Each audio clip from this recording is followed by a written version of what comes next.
우리 톨스토이라는 분 아시죠? 전쟁과 평화, 안나 까리니나를 썼던 그분이 인생록에서 이런 말을 해놨어요. 당신에게 가장 중요한 때는 언제인가? 언제라고 그랬어요? 네, 지금이다. 현재다. 당신에게 가장 중요한 사람은 누구인가?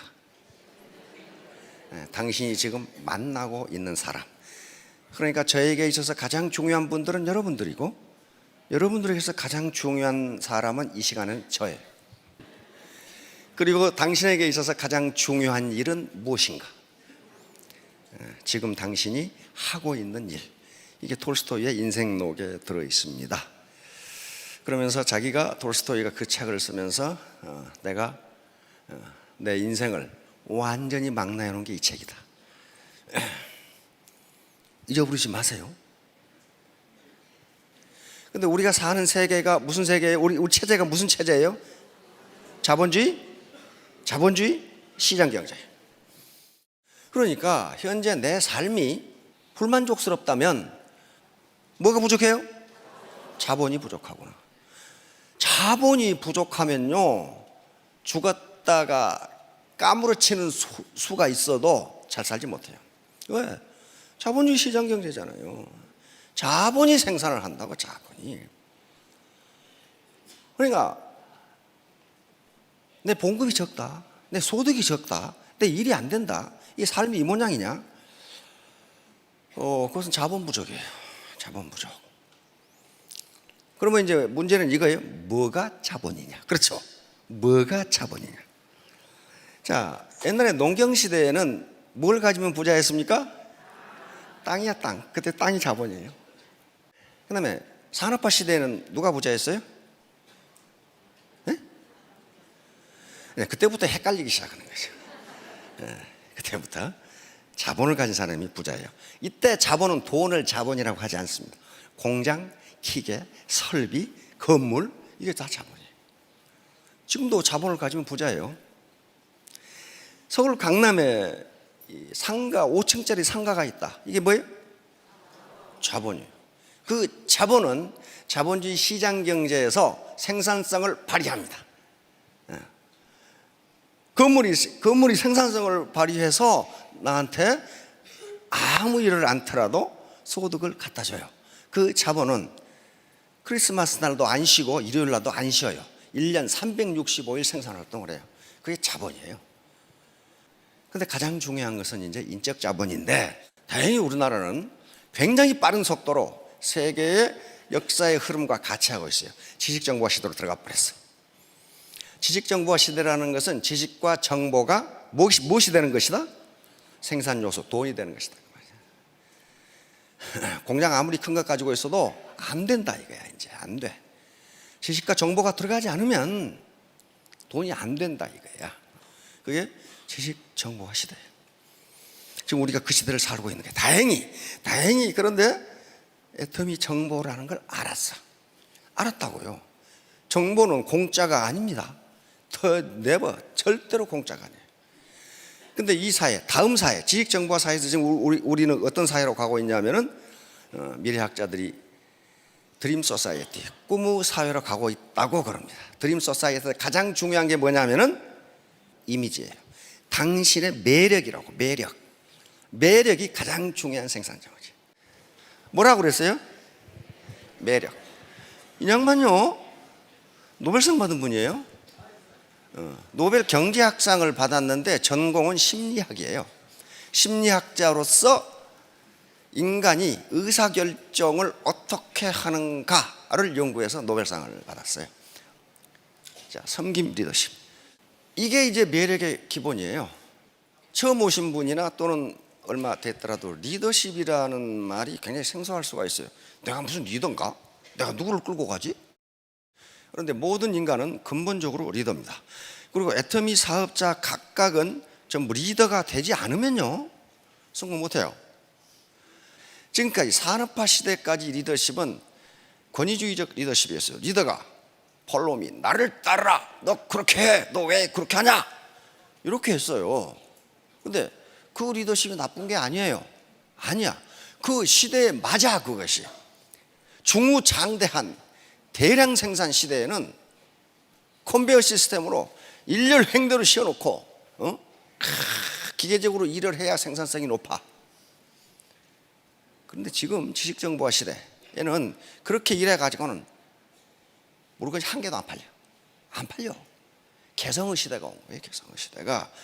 이때 가장 필요한 게 섬김 리더십이에요. 서번트 리더십이라고 하는데, 리더가 권위주의적으로 지시하고 명령하고 나를 따르라 하는 것이 아니라 같이 갑시다. 어떻게 할까요? 이거란 말이에요. 그러면 이 섬김 리더십은요, 그러니까 파트너를 어떻게 섬기고 지원하고 후원해 주란 말이에요. 그렇게 한 게 섬김 리더십이에요. 자, 그러면 이 사람이 서번트 리더십이라는 책을 저술한 거야. 그런데 이 사람이 어디서 그 아이디어를 얻었느냐? 요 헤르만 헤세의 소설을 읽고 서번트 리더십이라는 걸 아이디어를 번쩍하고 얻었어요. 여기에 동방으로 여행, 헤르만 헤세 있죠? The Journey to the East, 동방으로 여행에서 여기에 레오라는 인물이 나오는데, 여행 집단 중에, 단체 중에 레오라는 인물이 나오는, 레오는 그 단체 하인이야, 하인. 쑥 동방으로 그 무리가 가는데 어느 날 갑자기 레오가 없어졌어. 없어졌는데 없어진 뒤부터 조직이 아주 엉망진창이야. 일이 되는 일이 없어. 되는 일이 없어. 그때서 그러고 결국 해체됐어. 동방으로 여행을 못하고. 그래서 나중에 그 레오라는 사람이 어떤 사람인가 하고 한 사람이 찾아 나섰어. 몇 년 만에 찾았는데 자기들이 여행을 할 수 있도록 도와준 큰 교단의 리더야. 그 사람이 거기서 하인으로 허드렛 일을 하고 있었다고. 그러니까 그 사람은 겉에 나타나서 나를 따라 안 했지만은 그 전체를 이끌고 가는 리더였다. 거기서 아이디어를 얻은 거예요, 이 사람이. 이제 앞으로 시대는 이렇게 돼야 된다. 근데 그 당시는 냉전이 한참 진행되고 기업 간에 치열한 경쟁이 진행되는 시기이기 때문에 별로 관심을 얻지 못했어. 근데 20년 후에 그 책이 나온 거예요. 모든 기업이 지금은 기업 워크숍에서 서번트 리더십을 토의 주제로 하고 있다. 그럼 왜 그 시대가 서번트 리더십에서 레오 같은 역할, 그게 중요한데 왜 그렇게 바뀌었을까? 20년 전에 그린리프가 얘기할 때는 아무도 말을 안 듣다가 20년 후에 갑자기 이거 봐라, 이거 해야 되겠네, 바뀌었을까? 시대가 바뀐 거예요. 시대가 1970년대 후반에는 그때만 하나도 산업화 시대예요. 그러나 미국 내부에서는 1970년대부터 지식정보화 시대로 가고 있었어요. 그래서 그린리프는 이걸 발표한 거예요. 그러나 기업은 아직 못 따라왔어. 그러다가 시대가 바뀐 거예요. 다시 말하면 지식정보화 시대가 되니까 컴퓨터와 인터넷 그리고 SNS의 발전으로 리더가 정보 독점을 못하게 돼. 다 알아. 그 사람 아는 건 나도 알아. 그 사람 아는 건 나도 알아. 그러니까 리더가 정보 독점을 못해. 정보 독점을 하는 자가 권력을 갖습니다. 부하들은 모르는데 나는 알아. 그럼 어때요? 그 리더의 말을 따르지 않을 수가 없어요. 그건 지금 다 알아. 자, 시대가 이렇게 되니까 리더가 나를 따르라 해가지고는 안 따른다, 그런 말이에요. 설득하지 않고는 안 따라간다는 거예요. 그래서 이 시대가 된 거예요, 이제. 자, 그러면 어떻게 섬기는데 그 사람이 리더냐 하는 거예요. 섬기는데 이 세 가지 조건 때문에 그렇습니다. 섬기지만은 리더라는 역할을 하는 사람은 뭘 제시해야 된다고요? 비전을 제시해야 돼. 지금 우리는 뭘 해야 되냐? 이걸 제시하지 않고 어떻게 할까요? 그래, 열심히 해봐. 그 비전이 없잖아요. 이 섬기면서도 비전을 제시해 주는 역할을 하기 때문에 리더다, 그 말이에요. 리더. 두 번째, 조정자. 사람이 모이면요, 가치관이 전부 달라. 취미가 다 달라. 그러니까 반드시 갈등이 있어. 특히 애터미는 진입 장벽이 없어요. 그냥 들어오는 거예요. 그리고 유지비도 없어. 그러니까 어때요? 쉽게 말하면 5만 가지 사람이 다 들어와. 그러면 그 파트너와 파트너, 내 가족 라인과 형제 라인 간의 갈등을 누가 조정을 해야 되냐 말이에요. 이 리더가 조정을, 코디네이터 역할을 해줘야 돼요. 그렇죠? 안 그러면 갈등이 일어나. 자, 다음 세 번째, 리더가 후원자 역할을 해서 자기 파트너들을 또 가족을 가지고 있는 하나의 생활인이에요. 그렇죠? 맨날 일만 할 수는 없어. 그러니까 일과 생활이 균형을 이룰 수 있도록 스폰서십을 제공해 줘야 돼. 이런 역할을 하기 때문에 섬기면서도 리더예요. 섬기면서도 리더라고요. 이거 아무나 할 수 있는 게 아니에요. 가슴 폭이 넓어야 돼. 그러면 이분이 레리 스피어스라는 분인데, 그래서 이분이 섬김 리더십의 특징은 무엇인가 하는 것을 10가지로 요약해서 발표를 했어. 뭐라고 그랬어요? 야, 경청이 탁 나오잖아요. 경청. 섬김 리더가 되는 것 중에 가장 중요한 게 뭐다? 경청이다. 남의 말을 들어라. 자, 다음 공감. 파트너의 어려움, 파트너의 아픔, 이것에 공감을 표시해야 돼요. 공감을 표시하고 그걸 지원해 주려고 노력해야 돼. 파트너가 스폰서님, 제 어머니가 XX암에 걸렸어요. 그러면 보통 인간은 어떻게 해요? 깜짝 놀래가지고, 아니 지금 어디 병원에 계세요? 돈을 많이 못 드리지만 10만 원이라도 치료비 보태주세요 하고 들을 수 있죠. 그런데 많이 동풍이야. 그거하고 나하고 무슨 상관이 있어요? 상관이 있어요. 상관이 있다고요. 그 칸나는 말 한마디가 사람의 마음을 끌어당긴단 말이에요. 끌어당겨. 다음 치유, 힐링. 인간은 어떤 이유로 사기가 떨어진 사람이 있어요. 그렇죠? 사람이 사는데 그거 없겠어요? 사이가 떨어지거나 막 노력하는데 파트너가 늘지 않거나 힘 빠지죠. 이런 경우에 리더의 위치에 있는 사람은 개인적인 문제, 가정적인 문제를 어떻게 하면 치유해서 정상 상태로 돌릴 것인가는 신경을 쓰라는 거예요. 이게 리더예요. 이게 리더라고요. 지가 그러든가 말든가 나하고 무슨 상관이 있어. 그래버리면 그 리더가 아니라는 거예요. 자, 다음.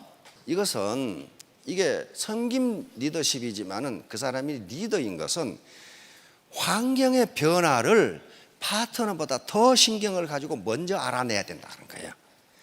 이 세상이 어디로 흘러갈 것이다. 그러면 나는 이 파트너를 데리고 어떻게 갈 것인가를 먼저 알아야 돼요. 먼저.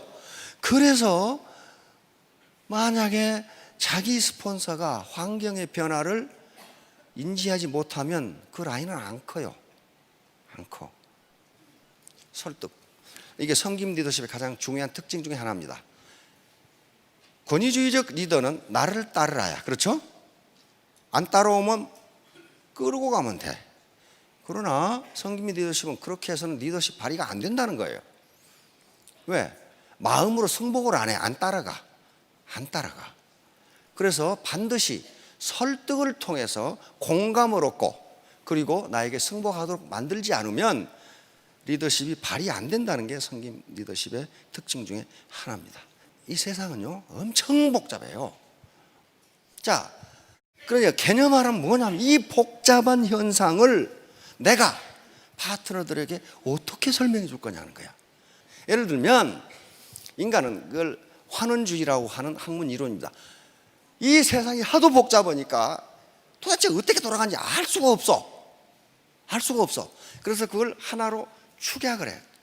작은 것을 축약을 해. 그래가지고 그것을 가서 설명하면서 이해하기 쉽게. 그런 식으로 리더는 개념화를 해서 설명해 줘야 파트너들이 안다 그런 말이에요. 간단하게 설명할 수 있도록 훈련을 해야 된다. 자, 다음 성견지명. 먼저 알아야 돼. 먼저 현재와 과거의 자료를 분석해서 미래를 예측하는 거예요. 역사의 흐름, 경제의 흐름, 현재의 상황, 기술 발전 속도를 보니까 미래 20년 후는 이렇게 된다. 이렇게 이야기하는 거예요. 리더가 이 역할을 못 해주면 리더가 아니잖아요. 그렇죠?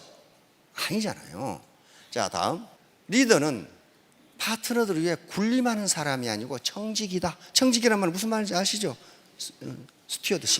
스튜어드십이요. 다시 말하면 재산 관리인이다 그런 말이에요. 내가 내 라인이 청직이다. 그러니까 내가 내 라인을 평소에 건전하게 관리하고 있다가 파트너들이 성공하고 사회에 더 큰 이익이 되도록 필요할 때는 언제나 그걸 갖다 쓴다. 그게 청직이에요.